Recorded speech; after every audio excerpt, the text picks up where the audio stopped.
I walked down the stairs feeling both slightly anxious and relieved at the same time. Anxious for what is to come and relieved that the waiting might finally be over. I can see the shape of the creature through the frosted glass panel on the front door, and its silhouette informs me that the dreams were true. I brace myself, I open the door. Right there in the failing afternoon light, a fully grown lion stands before me on two legs, with the face of the American actor, Harvey Keitel. "Are you Sean M. Wheelan?" he says. "I am," I say. "I've come to eat your heart," he says. "I know," I say. "I've been expecting you. You should come inside." The lion with the face of Harvey Keitel enters the hallway and I close the door behind him. "Let's go up to my room," I say. "I feel like he might freak my housemates out a little." But I don't mention this because I don't want him to feel self-conscious. And I know the lion with the face of Harvey Keitel already has a difficult task ahead. As I follow him up the stairs, I watch his tail swish from side to side and the rippling lines of his calf muscles appearing and disappearing at each step. The dreams first started a month previous. We were both contestants on a television game show. In the first dream, we sat side by side in the dressing room having our makeup applied. He still had his original lion face on back then. The lion leant over, put his paw on my hand, and he said to me, "We will never look this good again." In the second dream, we were out on the set of the game show before a live, pumped-up studio audience. Larry Emder was there, and he was wearing a bright yellow safari suit. The lion and I both hovered nervously over our buzzers. I knew that there was a big prize at stake, but I felt terribly underprepared for the questions. I wished I'd studied more. The lion was quick on the buzzer. I didn't even hear what the fucking question was. But the lion answered correctly when he said, "2 red shoes."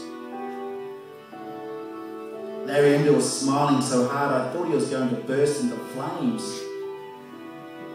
The prize was brought out, but it was hidden under a silver serving lid. In the third and final dream, Larry Emder lifted the lid off the silver platter to reveal my still beating heart. And then he did burst into flames.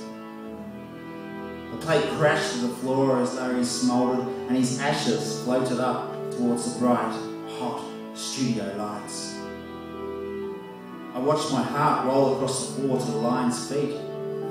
He bent down, picked it up, licked his lips, and he looked at me and said, "I can't eat this here. I'll have to meet you outside." Now we're in my room. The lion is sitting on the edge of my bed. "Why do you have the face of Harvey Keitel?" I say. "Do I?" he says. "I don't know who that is." "Somebody famous, I expect." "Yes, he's an actor," I say. "Is he?" "Well, I don't get to see films much. Not the current ones. I like the old films.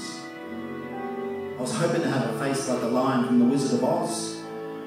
That's what I was hoping. But it's all irrelevant now anyway. How did you know I was coming?" I explained to the lion about the dreams and the game show. "Tell me what a dream is again," he says. "I've forgotten." "Well," I say, "it's difficult to explain, but I guess it's the life you live when you're asleep." "Ah, yes, dreams," he says, nodding his head. "I know what they are, but I don't think I've ever been asleep. Sounds like something nice, I expect." but I'm glad the message has got through to you.